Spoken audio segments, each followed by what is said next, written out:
Bagi yang belum tahu, channel ini adalah channel baru Awan K News. Untuk yang belum berlangganan, silahkan berlangganan. Tekan tombol lonceng dan sukai video ini ya.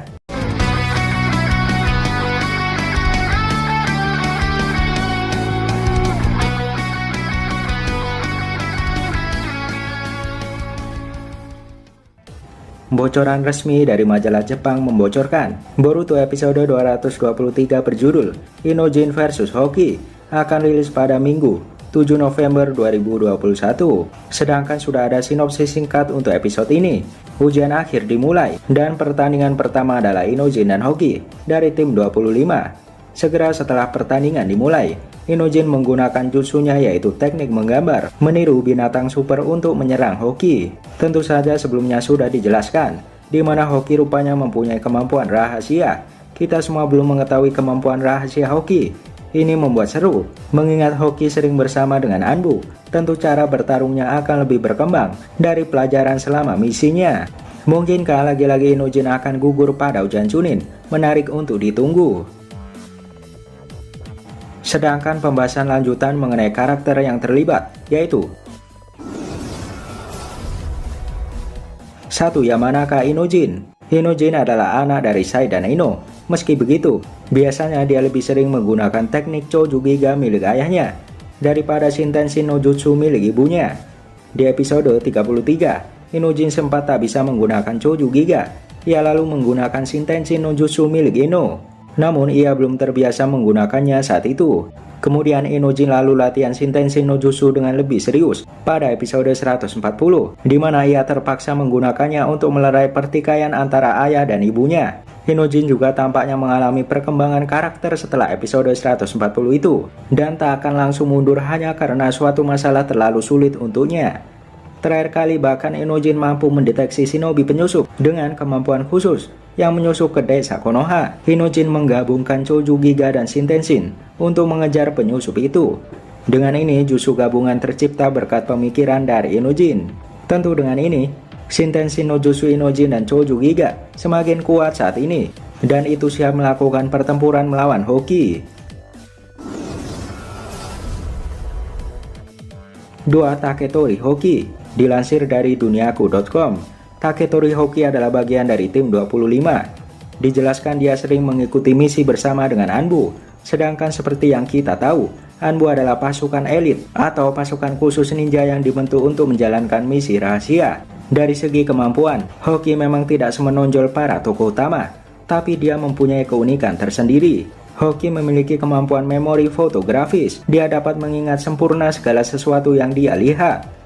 Tentu kemampuan memori ini cocok untuk mengikuti misi bersama Anbu. Dengan kata lain, Hoki sangat cocok jadi mata-mata berkat kemampuannya. Paling mencolok, tim 25 telah dipimpin oleh Sai, ketua dari Anbu, dan Inojin adalah anak dari Sai.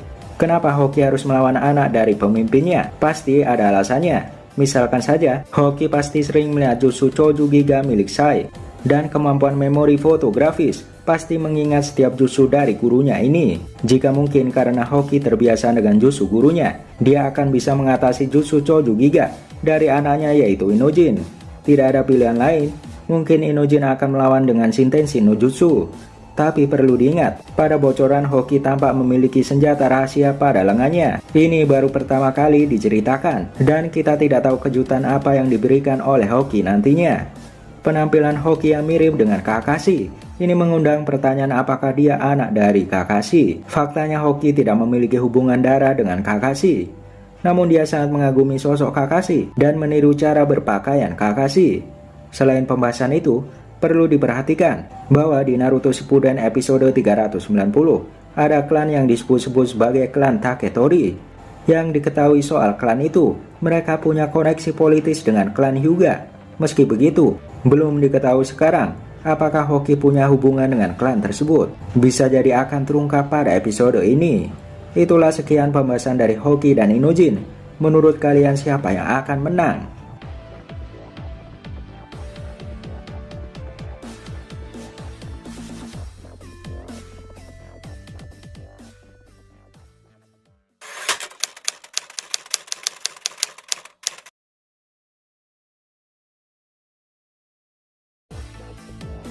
Sebelumnya kami bagikan bagaimana Eida dan Kode bekerja sama. Kali ini kami bagikan kelanjutannya, yaitu chapter 58 berjudul Pekerjaan yang cocok untuk orang bodoh dan brengsek. Diawali di rumah keluarga Uzumaki. Naruto dan Boruto duduk di meja berdua. Di meja tampak ada obat penekan Byakugan. Naruto tampak memberitahu mengenai obat penekan Byakugan kepada Boruto. Boruto kemudian berkata, "Ini obat yang menghambat osusufikasi." Kemudian Naruto berkata, "Ya, harusnya ini dibuat untuk tujuan berbeda. Tapi jika tak ada yang salah, kita mungkin mendapat efek seperti itu." Boruto mengangkat obat itu dan mengamati. Dia berkata, "Kau serius? Aku tak akan menjadi Momoshiki jika meminum obat ini." Kemudian Naruto berkata, "Itu akan hanya menghambat perkembangannya. Obat itu tak akan menghilangkan karma ataupun membatalkan osusufikasi yang sudah terjadi." Boruto lalu membuka obat itu. Dia meletakkan 5 butir obat ke sebuah piring. Dia mengendus dan berkata, "Ini tidak berbau." Kemudian Naruto menjelaskan, "Ditambah satu lagi, yang paling menyulitkan dari obat itu adalah kita tak tahu efek samping apa yang ditimbulkan. Kemungkinan terburuknya, ada kemungkinan kau akan mati." Boruto tampak terkejut mendengar ucapan Naruto itu. Naruto melanjutkan, "Jadi, aku tak akan memaksamu meminumnya. Itu akan hanya menjadi salah satu pilihanmu. Kau bisa putuskan itu sendiri. Jadi pikirkanlah baik-baik."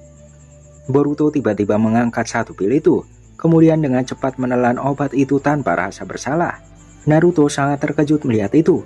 Boruto mengunyah obat itu dan berkata, Ini juga tidak ada rasanya. Bisa diminum tanpa air. Obat ini sehari diminum berapa kali, ayah?" Tiba-tiba Naruto dengan konyol campur marah. Dia mengebrak meja dan berteriak, "Oi, kau tak mendengarkanku ya?" Boruto berkeringat menjawab, "Aku dengar. Bukankah kau bilang aku yang putuskan? Jangan tiba-tiba berteriak seperti itu, ayah." Naruto berteriak kembali, "Aku bilang pikirkan itu dengan baik-baik. Keputusan mendadak macam apa itu?" Boruto menjawab, "Itu cuma kebetulan cepat. Maksudku, kita tak akan pernah tahu efeknya. Itu pun jika ada, kecuali aku mencobanya, bukan?" Naruto kemudian berkata, "Kau, sudahlah. Jadi kau tak merasa mual atau apapun?" Boruto menjawab, "Sejauh ini tidak. Lagi pula ayah, aku sadar mungkin seseorang akan butuh waktu untuk membulatkan tekad mereka. Tapi dalam kasusku, aku sudah lama siap untuk kemungkinan terburuk. Dalam soal karma, jadi tekadku sudah bulat." Naruto tampak terdiam di sini. Kemudian Boruto melanjutkan, "Itulah sebabnya aku bisa cepat memutuskan. Cuma itu, maaf aku membuatmu panik." Naruto hanya tampak sedih dan menyebut nama Boruto di sini. Kemudian Boruto dengan tertawa berkata, "Tapi terima kasih ayah. Aku sangat berterima kasih untuk obat ini." Naruto kemudian menjawab, "Ya ampun kau ini." Kisah Naruto memberikan obat ini sedikit berbeda dengan versi anime. Tampak kesedihan semakin hidup di versi anime. Animasi backsound dan pengisi suara mendukung adegan di anime semakin menyedihkan untuk adegan ini. Selanjutnya adalah pelatihan tim 7 dan Kawaki. Ini ditujukan untuk usaha mengalahkan Kode, musuh terakhir mereka. Namun di anime justru ini ditunda dan masih menayangkan ujian Chunin untuk beberapa episode ke depan. Lalu bagaimana kisah latihan tim 7 dan Kawaki? Simak alur cerita berikut ini. Adegan beralih di suatu siang yang cerah. Tim 7 dan Kawaki tampak berkumpul untuk melakukan pelatihan. Namun Kawaki menanyakan soal obat penekan Byakugan. Kawaki berkata, "Obat? Kau sekarang harus meminum obat?" Boruto menjawab, "Ya, memang ada resikonya, tapi aku sudah mempertimbangkannya." Mitsuki terdiam mendengar ini. Kemudian Kawaki agak kesal berkata, "Kau pasti bercanda. Bagaimana dengan rencana untuk menanamkan karmamu kepada Kode? Jika kau mati karena obat aneh itu, sebelum pertarungan itu, semua akan percuma saja." Boruto menjawab, "Bukankah itu hanya hipotesismu saja? Tak ada jaminan itu akan berhasil. Dengar, aku tak tahu seberapa kuat Kode itu, tapi kita punya kemungkinan untuk bisa menang darinya, bukan?" Kemudian Sarada berkata, "Kalian berdua, berhentilah bertengkar. Kita kesini untuk berlatih, jadi diamlah dan fokus." Naruto dan Konohamaru tampak mengamati dari kejauhan. Konohamaru berkata, "Ya ampun Kawaki, sama sekali tak punya semangat tim." Naruto hanya diam melihat itu. Kawaki kemudian berkata, "Bukankah aku sudah jelas, kita ini bukan tandingan Kode?" Boruto kesal menjawab, "Dan itu sebabnya sekarang kita latihan, supaya kita bisa menjadi sedikit lebih kuat." Kemudian Kawaki mulai kesal berkata, Kenapa kau sendiri diam, Sarada? Apa gunanya duduk di tempat sunyi? Sarada kemudian menjawab, ini adalah latihan pengendalian cakra yang penting, yang paling dasar. Ya ampun, sok sekali padahal masih pemula. Kemudian Kawaki menjawab, dengar, dasar itu bagus, tapi mau berapa tahun latihan seperti ini untuk mengalahkan kode? 5 atau 10 tahun? Ini tidak lucu. Boruto berteriak berkata, hei, kau mau meremehkan latihan shinobi? Biar ku ingatkan kau lagi, kalau kau sendiri yang awalnya ingin latihan ninjutsu. Kemudian Kawaki menjawab, maksudku ini tidak efisien. Ini mungkin memang tradisi atau semacamnya, tapi kita membutuhkan semua waktu yang kita punya. Kemudian Mitsuki menjawab, jadi Kawaki, apa saranmu? Kawaki diam sejenak dan menjawab, hal yang jauh lebih simpel dan yang mungkin kalian semua suka. Tiba-tiba Kawaki menyerang Mitsuki dengan tangan berbentuk akar. Untung saja Mitsuki menangkis serangan itu dengan tangannya yang fleksibel. Boruto terkejut dan berkata, hei, apa-apaan ini Kawaki? Kawaki berkata, tangkisan bagus Mitsuki, kau menjanjikan seperti dugaanku. Kemudian Mitsuki berkata, jadi begitu, latihan dengan bertarung ya? Jujur saja aku tak keberatan. Konohamaru dari jauh tampak kesal. Dia hendak melompat dan berkata, beraninya dia. Namun Naruto menghentikan Konohamaru dan berkata, perhatikan saja Konohamaru. Konohamaru diam mendengar perkataan Naruto ini. Kemudian Sarada berkata, berhentilah memutuskan seenaknya. Apa kau sudah lupa aku ini kapten tim? Kawaki menjawab, aku sudah diasah oleh Jigen sejak aku masih kecil. Sebagian besar ajarannya adalah latihan tempur yang sangat kejam. Setiap detik hidupku seperti neraka. Aku berharap untuk mati, tapi itu mustahil. Pada akhirnya aku mulai berpikir kalau aku sungguh menginginkan kekuatan untuk membunuh si brengsek ini. Boruto terdiam melihat ini. Kemudian Kawaki melanjutkan, dan saat itulah aku mulai berkembang dengan pesat. Jadi walau Jigen itu seorang bajingan, sepertinya metodenya itu rasional dan masuk akal. Adegan tampak Kawaki melepas tangan berbentuk akar dan mengubah kembali tangannya menjadi senjata tajam. Dia menyerang Mitsuki, tapi Mitsuki berhasil menghindari serangan itu. Kemudian Sarada berteriak, itu logika yang terlalu ekstrim. Apa kau sungguh sebodoh itu? Kawaki menjawab, berhentilah mengeluh dan serang aku. Musuh asli tidak akan diam saja, kau tahu. Kawaki menyerang Sarada dengan senjata tajam. Untungnya Sarada menghindari dan melompat ke atas. Sarada berkata, oke, aku marah sekarang. Kau akan menyesali ini. Sarada menggunakan katon untuk menyerang Kawaki. Sedangkan Boruto terkejut karena Sarada mulai menyerang. Kawaki mengubah tangannya menjadi perisai, menahan jutsu api itu. Tambah dari atas Sarada melihat kepulan dari asap yang dihasilkan, dan Kawaki berlari ke arah lain. Kemudian Sarada melempar beberapa shuriken ke arah Kawaki. Disinilah tampak Kawaki tertusuk beberapa shuriken itu. Sarada, Mitsuki, Boruto terkejut karena itu. Kemudian Boruto berkata, hei, itu kan mudah ditangkis. Kawaki tampak terjatuh. Tidak lama ternyata Kawaki menghilang menjadi asap. Ternyata itu adalah Bunshin. Kawaki asli ada di belakang Sarada dan siap untuk menyerang Sarada. Mitsuki sadar bahwa itu adalah trik Bunshin. Kemudian tampak Sarada hampir terkena serangan Kawaki. Untung saja Boruto menangkis serangan Kawaki dengan menggunakan kunai tepat waktu. Boruto kemudian berkata, sudah cukup, kau ini sebenarnya mau apa? Kawaki menjawab, santailah, ini cuma sparring saja, tak akan ada yang mati. Boruto berkata, kau sendiri yang terlalu serius, kenapa kau tersinggung? Kawaki menjawab, hah? Aku tersinggung? Kemudian Sarada berkata, percuma saja bertanya padanya Boruto, kau harus tunjukkan langsung padanya. Boruto berkata, Sarada, oke, tapi jangan ikut campur, paham? Dia adalah bagianku. Kawaki memandang serius Boruto. Sarada kemudian berteriak, tunggu, sekarang kau juga? Ada apa sebenarnya ini? Mitsuki berkata, singkatnya, siapapun yang kalah harus menurut kepada orang yang menang. Benarkan Boruto? Boruto menjawab, ya, kalau aku kalah, kita akan terus latihan dengan sparring. Kau setuju Kawaki? Kawaki menjawab, wow, kelihatannya menarik, aku setuju. Konohamaru mulai panik dari jauh. Dia berkata, apa-apaan yang sebenarnya mereka pikirkan? Naruto hanya diam melihat itu dari jauh. Boruto berkata, dengar, janji adalah janji, jangan mengeluh jika kau kalah, paham? Kawaki kemudian menjawab, itu kalimatku, kau sebaiknya jangan lupakan kata-katamu sendiri. Sarada kesal dan berkata, ya ampun, aku dikelilingi orang-orang bodoh. Mitsuki hanya menonton di sini. Boruto dan Kawaki saling mendekat. Boruto berkata, "Dulu saat kita bertemu, kita selalu bertarung seperti ini. Saat pertama bertemu, apakah kau ingat?" Kawaki menjawab, "Aku ingat kalau biasanya kau adalah penyebabnya." Mereka saling bertatapan dan mulai melakukan serangan. Mereka saling meninju, dan tinju ini mengenai masing-masing pipi mereka. Kawaki menyerang dengan tangan menyerupai akar. Boruto menghindari dan membuat 2 klon bayangan. Masing-masing Bunshin menyerang Kawaki dengan taijutsu. Salah satu berusaha menyerang dengan Rasengan. Namun Kawaki menyerang Bunshin dengan beberapa bagian tubuhnya yang dilempar layaknya kunai. Satu Boruto mendekat. Tiba-tiba Kawaki menembakkan tembakan cakra yang besar ke arah Boruto.